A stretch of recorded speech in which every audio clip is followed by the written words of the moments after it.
Good afternoon, everybody. It has been 10 years since Sullivan took over the reins at West Ham United. So happy anniversary, one and all. And on this joyous day, what I thought I should do is look at their 10-point pledge. What 10-point pledge, I hear you ask? Well, you don't ask, you know. You know what it is because you're West Ham fans. But when they joined, they made a 10-point pledge. Promises, let's say, of what they were going to do during their time at West Ham. So we're going to have a look at it. But before I do, I want to say thank you because I've been very, very overwhelmed by what's happened with the Patreon support from everybody. I'm blown away. I'm absolutely gobsmacked by it. When we were doing it as well, I've got to tell you something else has happened as well. I don't know if he wants his name put out there, and so I'm going to assume he doesn't want his name put out there. During the video, I mentioned that basically we'd had some problems funding the website. Somebody donated the whole money to pay for the website hosting for a year. I mean, it was absolutely gobsmacked.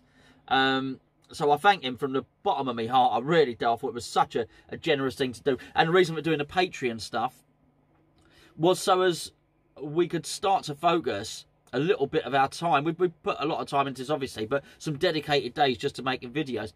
And I've got to say, I mean, we're going to be able to do that. You know, we're going to be able to dedicate at least a couple of days a month, both myself and Gio, to doing videos. I mean, and I never dreamt that. That's 2 days that I'm not ripping out toilets, which has got to be a good thing. Any day you don't have your hand down a toilet is a good day, in my book. Anyway, so I do thank you. Honestly, I thank you all sincerely. But I was going to say, talking about toilets, 10-point pledge. Okay.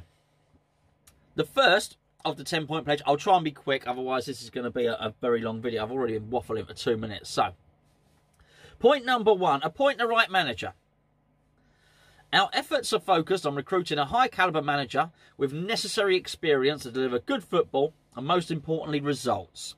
A short list of candidates has been identified and the appointment will be made with enough time to prepare for pre-season.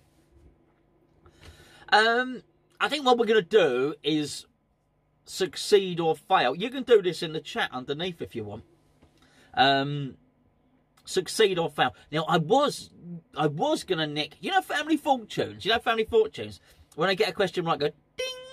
And when I get a question wrong, I go, eh, eh. I was going to use those sound effects, but I'm so paranoid because we got a copyright strike on the main channel. I thought I'm not even going to do that in case we get a copyright strike against Family Fortunes. They try and take the video down. I used to work with a presenter of Family Fortunes, by the way, Stevie Mullen. I used to work with him every single day. From Stratford, you know. Anyway, thought it was fun. Yeah, something interesting to know. Anyway, where are we? What are we doing? Anyway, so point number 1: appoint the right manager. A high caliber manager with necessary experience. Blah blah blah blah blah. I've got to say that is a meh. It's got to be, hasn't it?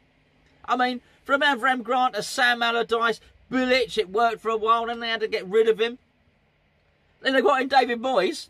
Then they brought in Pellegrini. They got it so wrong, I had to bring in David Moyes again. I hope David Moyes does well, clearly. But if what you're doing is setting out an ethos and you're setting out a mandate, let's say, to appoint the right manager 10 years ago, well, 10 years later, I think you pretty much failed. Because you keep on going through them and sacking them all the time. So that is a no for me. Number 2, sign new players. For too long, the focus has been on players leaving rather than arriving. We will strengthen in the right areas to ensure an exciting and balanced squad that is well placed to cope with the rigours of the Premier League season. Our main aim will be to bring in players who are hungry to do well and share our ambitions and aspirations. Believe it or not, and I know a lot of you, because I'm not a great fan of the board, I'm going to go ding. I'm going to say yes. Because I'm dealing with what they're saying. In that text, that body of text, they're not talking about players to push on for the Champions League. They're not saying any of that. Sign new players. Yes, they have signed new players. And I dare say the players like Felipe Anderson, Haller, people like that will have ambitions to play at high levels. I get it, and I think they have, and I think they probably have invested in the squad sufficiently. I'd like to see more ongoing, but certainly, yeah, certainly they've broken a transfer record numerous times. I'll give them that. Number 3, more investment in the academy. It starts off, Tony Carr remains at the heart of the club. No, he doesn't. And his work developing future first-team players remains essential for the long-term success of the club. He's gone. Actually, so is Terry Wesley. But don't worry. We will make sure homegrown talent nurtured in the West Ham way will always be given a chance to complement established players brought in from elsewhere. Ding! It's happened. It's happened. We actually had a fallow period. We had a period where there were hardly any players coming through at West Ham. We had the golden generation, Joe Cole, Carrick, Lampard, Rio, all that. And then we had a load of players who basically went off and made their careers elsewhere.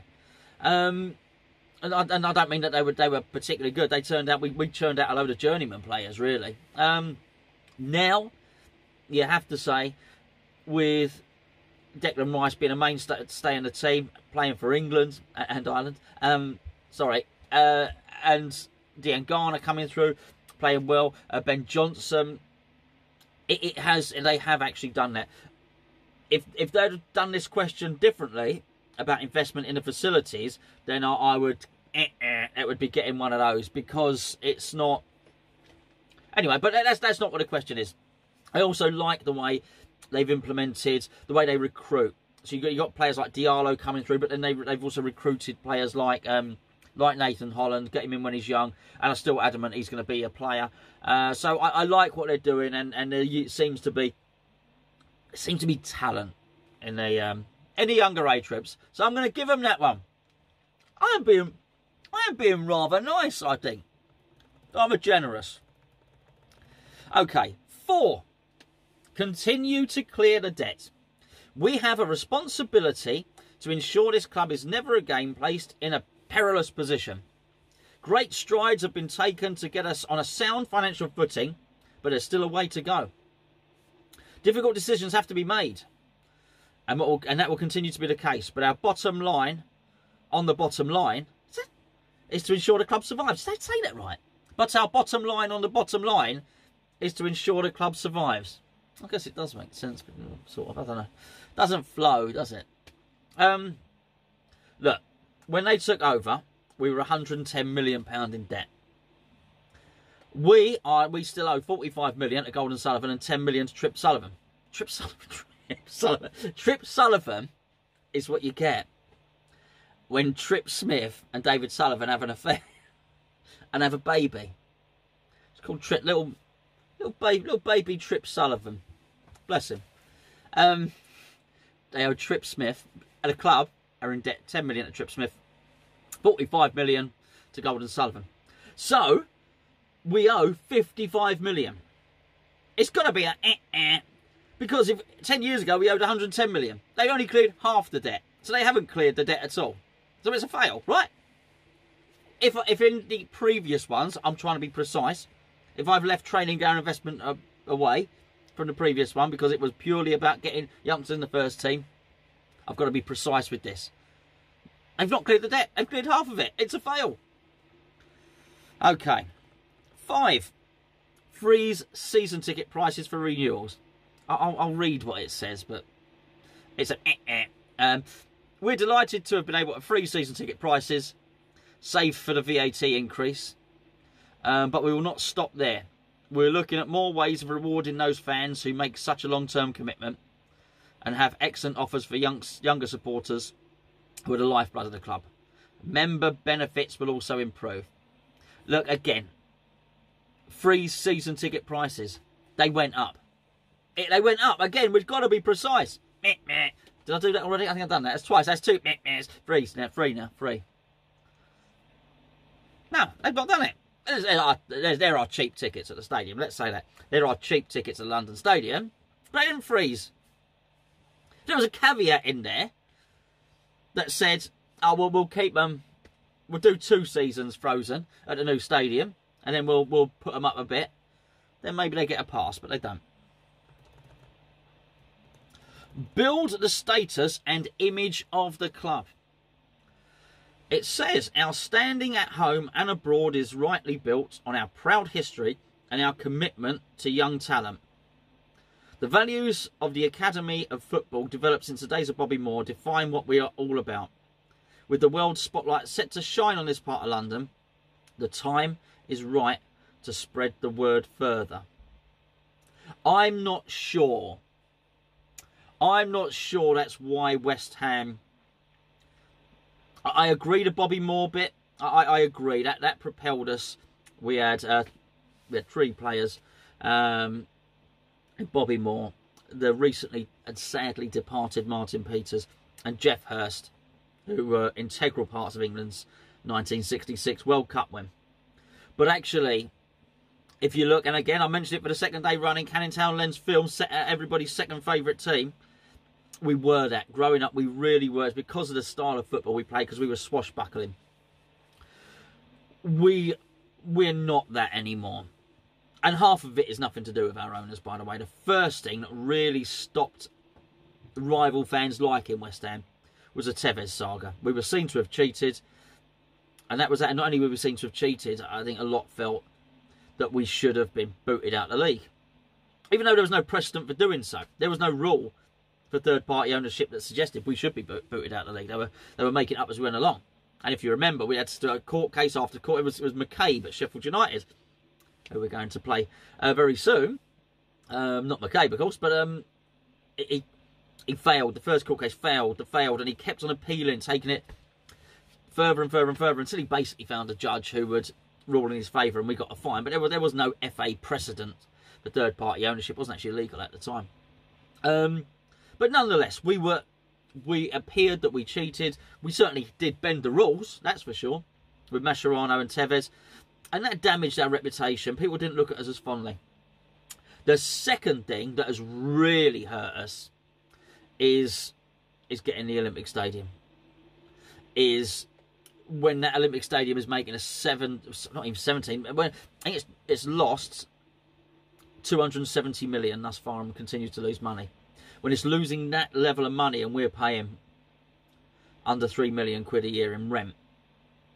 I'm not even paying the electricity bills, by the way, or anything. When it's seen that the stadium was built out of taxpayers' money, and it's seen that we've got a freebie, that's damaged our standing. Fans aren't happy. I mean, fans are not happy at all that we have basically got a 60,000 stadium for free. So, have we built the status and image of the club? I don't think that's the case. I've got to say no. I've got to say no. That's just not happening. I don't think we are thought of in any higher regard than we were. And certainly, it talks about the Academy of Football and the days of Bobby Moore, and they define what we're all about. We are short. We have not gone above that. We've dipped below that. So that's a no from me. 7. Make it enjoyable to come and watch. We want to bring the fun back. It's a serious business, but we know you work hard all week and want to kick back at the weekend and enjoy yourselves. We want you to be excited on a match day, and not just about the style of football. We're looking for ways to improve pre-match and half-time entertainment, and we'll welcome suggestions. It's a little bit subjective. I don't care what goes on pre-match and half-time. I am only bothered about what goes on the pitch. Is it enjoyable to come and watch? Most of the time, it hasn't been. But I've got to give it... If this is a 10-year thing, I've got to be precise. And actually, over the 10 years, I have always enjoyed watching West Ham. There have been times when I haven't. If the question was just, have I enjoyed watching football since the stadium move? No, I haven't. But most of the 10 years, we have not been there. So I might give that a ding, because I do enjoy going and watching West Ham. And I'm quite prepared for us to lose. I really am. I think if it had been phrased differently, the question is, make it enjoyable to come and watch. I'm not sure they've made it enjoyable to come and watch, though. I've enjoyed watching West Ham for years and years and years. There we go. So, anyway, that's that. It was borderline, though. I mean, if they phrased that slightly differently, that was a fail. Number 8, get closer to the community. The club does excellent work in the local area, but we want to move even closer to schools and business on our doorstep. We can extend our commitment to multi-sports education and healthy living and show there is more to this club than just first team football. We take our social responsibility very seriously. I'll tell you now, ding, because they do fabulous work in the community, and the foundation is very, very good.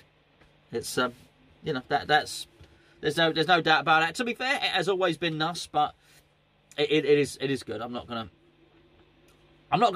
beat them unnecessarily on that one. 9, go for the Olympic Stadium. Leaving the bowling ground will be a wrench, but the Olympic Stadium is an amazing once-in-a-lifetime opportunity in a financial and football sense. Our potential partnership with Newham Council promises to take this club to a new level while protecting our history and traditions.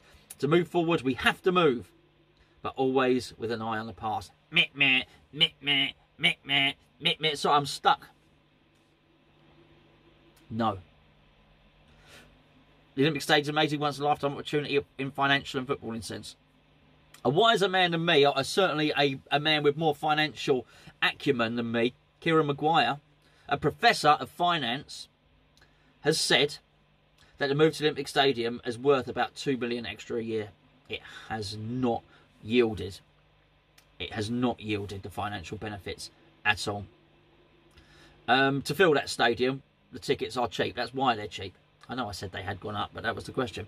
Tickets are still cheap. They've had to do it. There's been tickets given away to fill that stadium.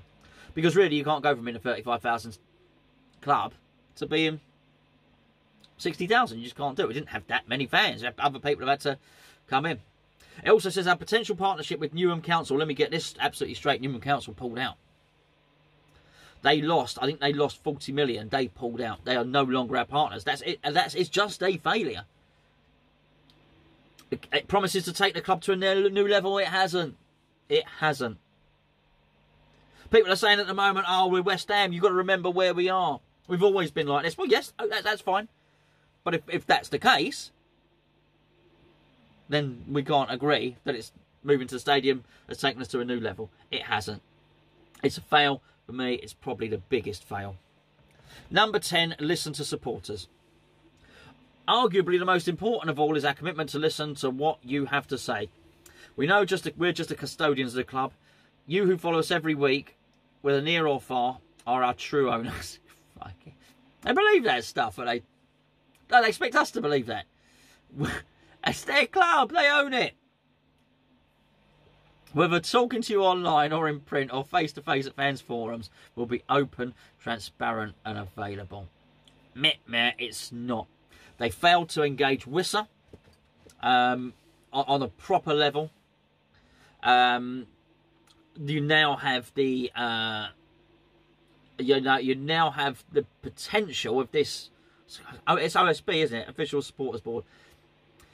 My problem with that, whilst there might be good people on it, it's selected by the club. There's no way this can work. It's saying we'll listen to supporters if we select the ones we listen to. That's it. I'm not lying. I'm not making that sound a little bit more fruity than it is. We will listen to the supporters, but the ones we choose to listen to. They're not engaging with Hammers United at the moment. As I said, what's happened with Wissa before. There's other people who know a lot more about this than me. The SAB. I don't know even what's happened to that. That's sort of folded. I mean, there have been numerous... It's a bit like the old Judean People's Front and all the rest of it, but there have been numerous supporters groups, and now they've got the OSB, which they want to control and they want to select who's on it. That's not how it goes. That's not how it really should go. Because clearly, if they're going to listen to supporters, they've got to listen warts and all. They've got to listen to the naysayers. They've got to listen to people a little bit feisty. You know, life is easy if you just cherry pick and listen to the people that are lovely to you, which is really... And I'm not saying there aren't people in that OSB who raise points. I know they do, and I'm sure they do. But actually, their record on listening to fans is bad.